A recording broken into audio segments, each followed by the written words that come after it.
Welcome everyone to your Transmit Yourself weekly live show where we talk about topics related to fear of commitment so that you can create your own fulfilling relationship. This is your host, Javier Peñalba, and today we'll try to answer the question, can commitment phobes feel love? This is a question that I've received to my inbox several times already especially from people, from partners of commitment phobes that just want to understand a little bit more if what their partners are feeling and what the limits are to the love that they could feel. So this is a very can be interesting and confusing topic for the partner, but also from commitment folks themselves who have asked me if they can actually feel love. So I will walk you through a little story first of how it feels in emotionally for the commitment phobe in general terms, right? So can you imagine for a moment that you're dating someone? You've been informally dating maybe for a couple of weeks. You're very happy, you're enthusiastic, excited. There's all this level of novelty and there's butterflies in your stomach. There's uncertainty, but that sort of makes you feel good because this is also new and you feel that you are in love, right? Everything's going well. So one day you ask your girlfriend, maybe a couple of weeks or maybe some months after you started dating, you ask her if she wants to become your girlfriend. And she says yes. And you're like, yeah, now I have a girlfriend, right? You're super excited. Then whatever happens, you go back home, but next day something's off. You feel a little bit different and you feel that is strange. If this is not your first relationship in which you have actually had a girlfriend, then you recognize this and you start panicking a little bit and thinking, oh my god, is this gonna happen again? Because what feels off is like the excitement level went down by, I don't know, 10%, something like that, right after you got that yes. And this is strange, right? So you start panicking a little bit, you start thinking about it, but not too much. Although it's maybe in the back of your head now that there is something. So that can create some doubts and some thoughts. Fast forward a little bit, you go some weeks still with her, you're still excited, but then she starts asking some engagement or commitment type of things. For example, let's meet my parents, she says. And when she asks that, that triggers those questions that you have in your head. Is this going to happen again? Is this actually a right decision that I'm taking? But you say yes. You don't want to set off that alarm. You don't want her to know that you're having these doubts. And you don't want to disappoint her as well. So you say yes, although a little bit reluctantly. You're not that excited actually to meet her parents, but anyways, you do it. Fast forward a couple months or a couple weeks, level of excitement has gone down. You're not the same person you were that day before you asked her out, or you asked her to be your girlfriend, and you feel that love pretty much fell off your hands.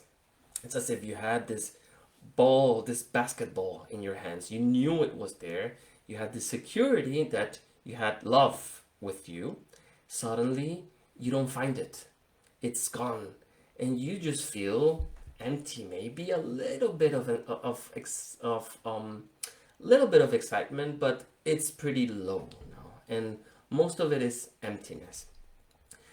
So actually you start feeling anxious. That excitement started getting replaced by anxiety and by doubt and emptiness, and you don't know where this is gonna go, but you know for sure that this is not love anymore.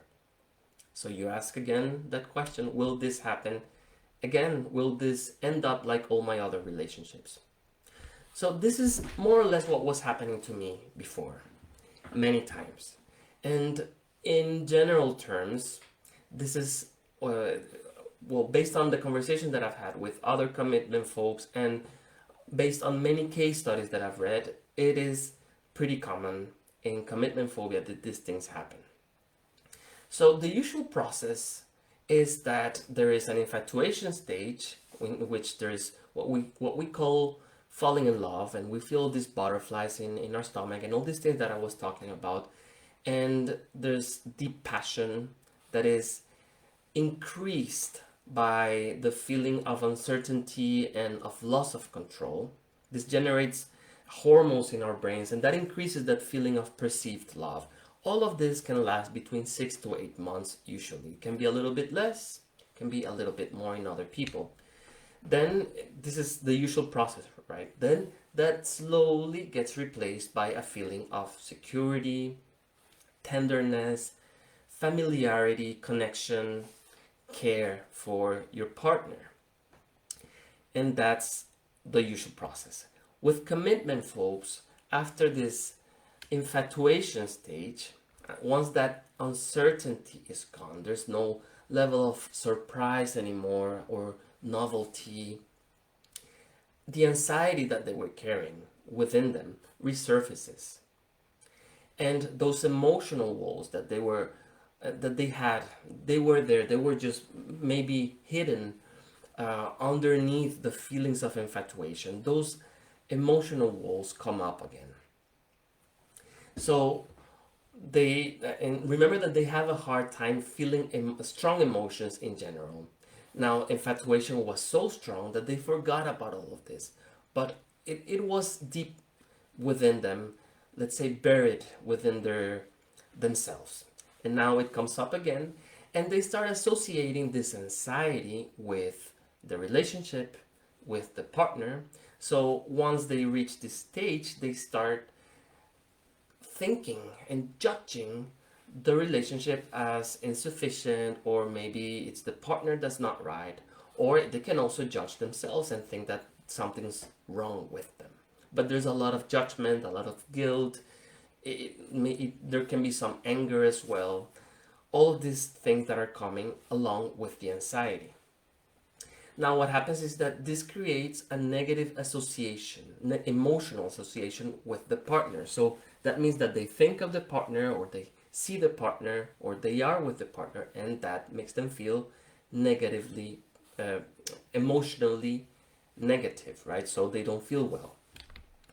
So with no conscious intervention at this stage, it's not that easy to go back into actually feeling the connection, or to go beyond this stage. Let's put it that way. It's not that easy. If nothing happens at this stage, what tends to happen is that they simply break up and move on, or they stay in that stage for a long time. They can actually get married, but they're not that happy. They're actually very unhappy. They tend to withdraw and use all of the commitment phobe techniques of passive aggressiveness, again, withdrawing or escaping.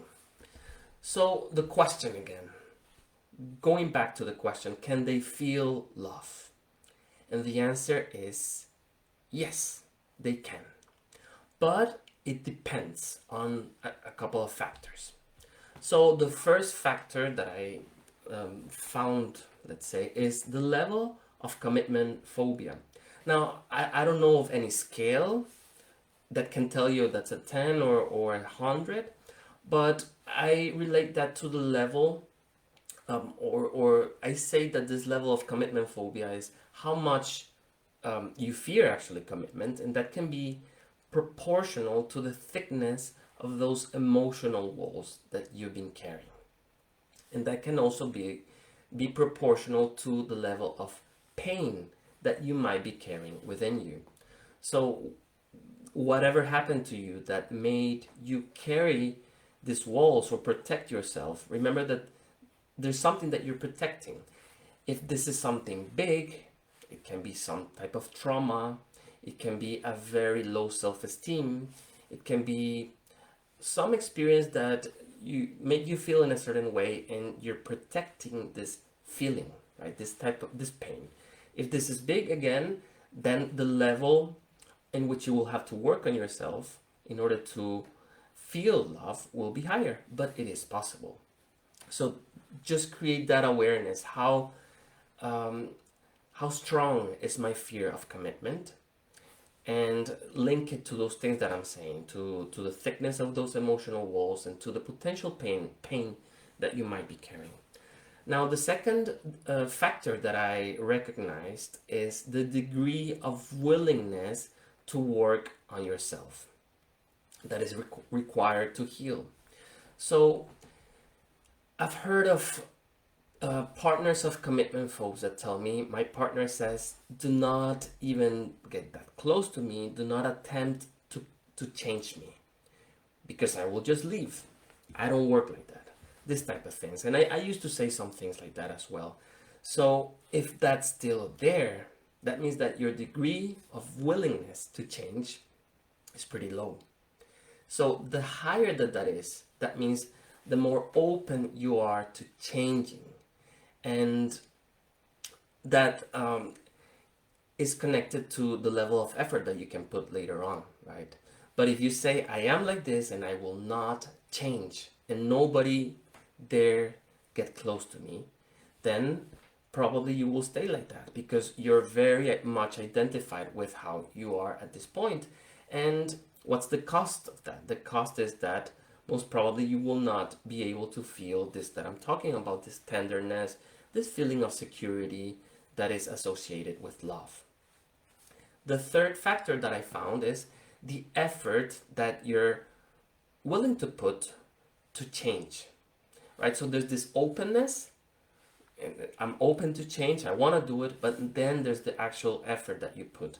That can be a combination of help through a specialist, a coach, or a psychologist that knows about this topic and that can help you, and also of self-development. It can be one or the other, or a good combination of both.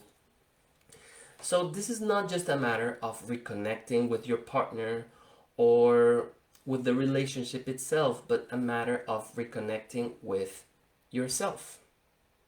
You can see this as an opportunity to heal. Let's say that if you are already in this downhill stage, you already plateaued in your feelings and you know that you won't be feeling anymore, you're actually down and you're already doubting whether you should stay in that relationship. That is actually an opportunity to look at yourself. And this can require a lot of work. This can require replacing many beliefs that we have been carrying and holding on to that maybe have made us who we think we are at this point, and that maybe have worked in the past but are not working anymore. So that, for example, it can be becoming vulnerable again, expressing your feelings, recognizing your feelings in the first place, and working on setting boundaries. There's many things that can happen actually. So the level of effort that you put to do all of these things is proportional to the probabilities that you will feel love. So again, if you have hit a plateau, it's not game over. If there was a connection with your partner, especially in the first couple of months, if rationally, logically, there is nothing really wrong, everything is actually there, it's just your anxiety, and if there are no obvious red flags, then that's all pointing at you having commitment phobia, and that is an opportunity to work on it. So that's the topic for today. I hope that you have liked it. If there are any questions about this, I know that this can be both interesting and complex, and every case is different. So if you have questions about it, write it in the comments or send me an email. Even if you have questions about my own story with this, feel free to write. I usually get back to you within a couple of hours, or if I'm too busy, maybe some days, but I will get back to you. And again, if you have liked this video, don't forget to share it, to like it, to subscribe to my channel, and thanks a lot for watching. I'll see you very, very soon.